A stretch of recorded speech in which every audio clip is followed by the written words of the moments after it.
Okay, hey everybody. Welcome back to my Bible show.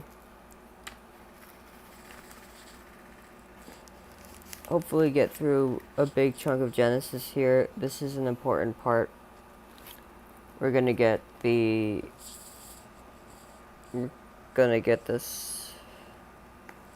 learn about Isaac.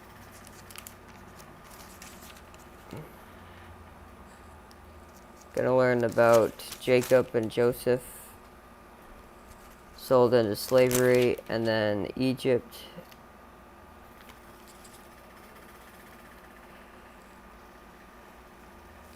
And these are all descendants of Abraham.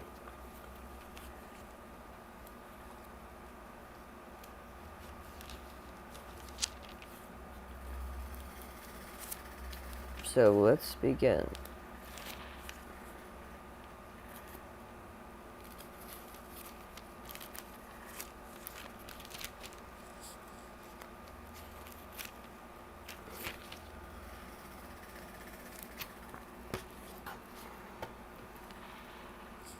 The Lord blessed Sarah as he had promised, and she became pregnant and bore a son to Abraham when he was old.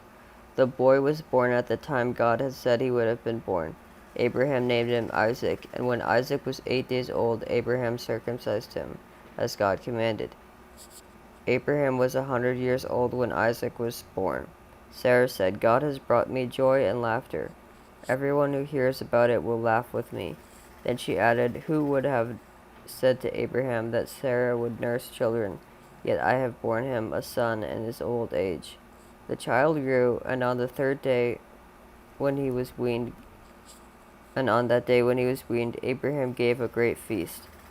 One day Ishmael, whom Hagar the Egyptian had borne to Abraham, so that is Isaac's half-brother, was playing with Sarah's son Isaac. Sarah saw them and said to Abraham, Send this servant and her son away. The son of this woman must not get any of your wealth, which my son Isaac should inherit. This troubled Abraham very much, because Ishmael was also his son. But God said to Abraham, Don't be worried about the boy and your servant Hagar. Do whatever Sarah tells you, because it is through Isaac that you will have the descendants I have promised. I will also give many children the son of the servant woman, so that they will become a nation. He too is your son. Early the next morning, Abraham gave Hagar some food and a leather bag full of water. He put the child on her back and sent her away. She left and wandered about in the wilderness of Beersheba. When the water was all gone, she left the child under a bush and sat down about 100 yards away. She said to herself, I can't bear to see my child die. While she was sitting there, she began to cry. God heard the boy crying, who was Ishmael, and from heaven the angel of God spoke to Hagar. What are you troubled about, Hagar? Don't be afraid. God has heard the boy crying. Get up, go and pick him up and comfort him. I will make a great nation out of his descendants. Then God opened her eyes, and she saw a well. She went and filled with the leather bag with water and gave some to the boy. God was with the boy as he grew up. He lived up in the wilderness of Paran and became a skillful hunter. His mother got an Egyptian wife for him. So Hagar and Ishmael left the family, but they turned out okay, and kind of reminds me of modern day divorce. Like sometimes it works out okay for the family affected, Hagar is so desperate that she goes and abandons her son, pretty much. And because she can't bear to watch him die of thirst, which is such a horrible thing to imagine, to watch a child suffer so intensely. So she leaves him under the tree, and then God opens her eyes and gives her a well of water to drink. And I think that happens in the Christian life sometimes. Like, you must lose everything. You must be whittled down to your core before you have the humility to reach out and ask God for help.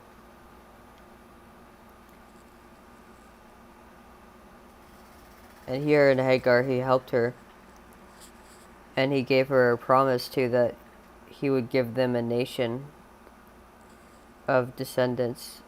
And God always makes good on his promises. And so keep that in mind as we read later, when we finally get to the New Testament, that God always makes good on his promises, because he's God, you know. If he writes you a check, you can cash it. It's not going to bounce. Okay. So at that time, Abimelech went with Phicol, the commander of his army, and said to Abraham, God is with you in everything you do. So make a vow here in the presence of God that you will not deceive my children or my descendants. I have been loyal to you, so promise that you will also be loyal to me and to the country in which you are living. Abraham said, I promise. Abraham complained to Abimelech about a well which servants of Abimelech had seized. Abimelech said, I don't know who did this. You didn't tell me about it, and this is the first time I've heard of it. Then Abraham gave some sheep and cattle to Abimelech, and the two of them made an agreement. Abraham separated 7 lambs from his flock, and Abimelech asked him, Why did you do that? Abraham answered, Accept these 7 lambs. By doing this, you admit that I am the one who dug this well. And so the place was called Beersheba, because it was there that the two of them made a vow. After they had made this agreement at Beersheba, Abimelech and Phicol went back to Philistia.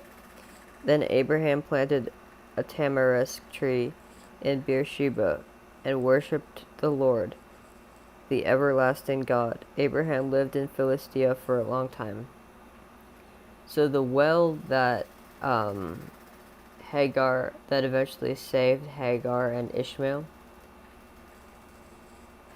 is the same one that Abraham made his treaty with Abimelech at. And that's a nice, it's not a coincidence. Because in the Bible, there are no coincidences. There's just evidence of how God works in the background. And this is a good example of that. If I had a pencil with me, I would mark that down. Some time later, God tested Abraham. He called to him, Abraham, and Abraham answered, Yes, here I am. Take your son, God said, your only son, Isaac, whom you love so much, and go to the land of Moriah. There, on a mountain that I will show you, offer him as a sacrifice to me. Early the next morning, Abraham cut some wood for the sacrifice, loaded his donkey, and took Isaac and 2 servants with him. They started out for the place that God had told him about. On the 3rd day, Abraham saw the place in the distance. Then he said to the servants, Stay here with the donkey. The boy and I will go over there and worship, and then we will come back to you. Abraham made Isaac carry the wood for the sacrifice, and he himself carried a knife and live coals for starting the fire, as they walked along together. So one comment that a lot of people miss out of this detail. Abraham says, Stay here with the donkey. The boy and I will go over there and worship them, and we will come back to you. So Abraham is fully confident that he's coming down the mountain with Isaac still. He fully trusted that God would raise Isaac from the dead if he did sacrifice him. So in no mind does Abraham think he's going to kill Isaac. Or maybe he does, but he doesn't think he's going to lose Isaac. He knows that however strange this path is, that God is still in charge.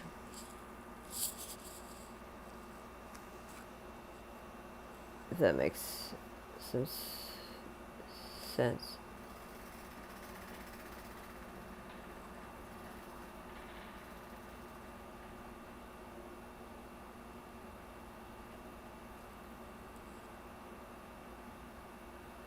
Alright.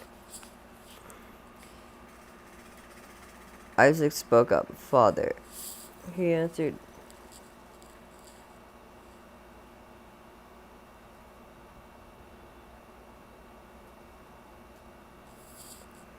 Isaac spoke up. Father. He answered, Yes, my son. Isaac asked, I see that you have the coals and the wood, but where is the lamb for the sacrifice? Abraham answered, God himself will provide one, and the two of them walked on together. When they came to the place which God had told them about, Abraham built an altar and arranged the wood on it. He tied up his son and placed him up on the altar, on top of the wood. Then he picked up the knife to kill him. But the angel of the Lord called to him from heaven, Abraham, Abraham. He answered, Yes, here I am. Don't hurt the boy or do anything to him. He said, Now I know that you honor and obey God because you have not kept back your only son from him. Abraham looked around and saw a ram caught in a bush by its horns. He went and got it and offered it as a burnt offering instead of his son. A burnt offering instead of his son. Abraham named that place, The Lord Provides. And even today, people say, On the Lord's mountain, he provides. The angel of the Lord called to Abraham from heaven. Wait, which mountain is this?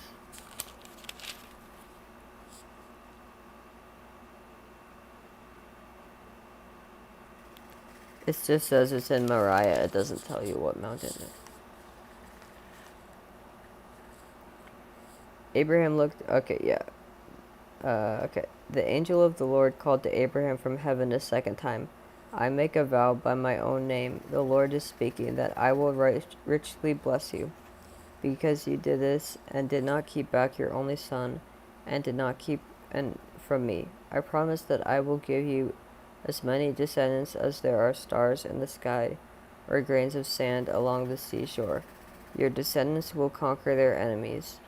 All the nations will ask me to bless them, as they have blessed you. Bless them as I have blessed your descendants, all because you obeyed my command. Abraham went back to his servants, and they went together to Beersheba, where Abraham settled. Some time later, Abraham learned that Micah had borne 8 children to his brother Nahor, Uz the firstborn, Buz his brother, Kemuel the father of Aram, Chesed, Hazo, Pildash, Jidlaph, and Bethuel, Rebekah's father. Milcah bore these 8 sons to Nahor, Abraham's brother, Reum's, Nahor, Teba, Gaham, Tahash, and Makkah. Okay, so I think Isaac will eventually marry Rebekah, which is why they're mentioning that. Sarah lived to be, and Sarah is Isaac's mom. So just it's hard to keep everything straight, but I'll do my best to help you. Sarah lived to be 127 years old. She died in Hebron in the land of Canaan, and Abraham mourned her death. He left the place where his wife's body was lying, went to the Hittites, and said, I am a foreigner living here among you. Sell me some land so that I can bury my wife. They answered, Listen to us, sir. We look upon you as a mighty leader. Bury your wife in the best grave that we have. Any of us would be glad to give you a grave. so that you can bury her." Then Abraham bowed before them and said, "If you are willing to let me bury my wife here, please ask Ephron son of Zohar to sell me Machpelah cave, which is near the edge of his own field.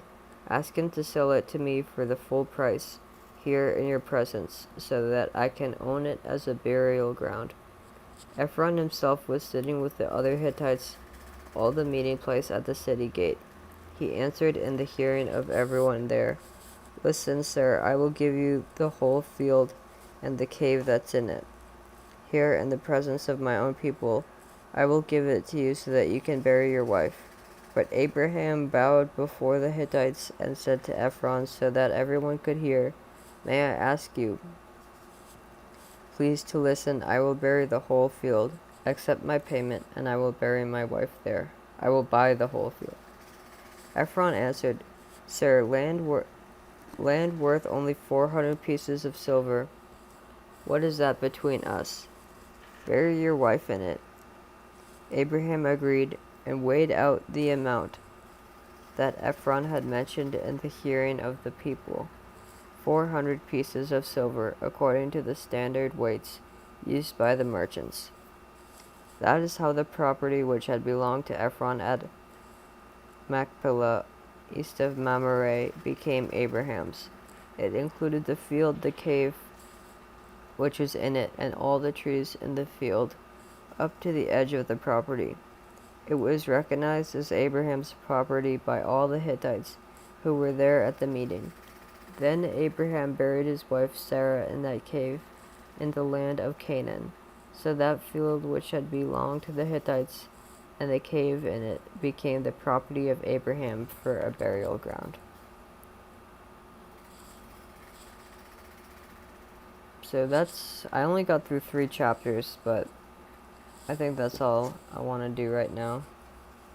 See if there's any comments. Alright, thanks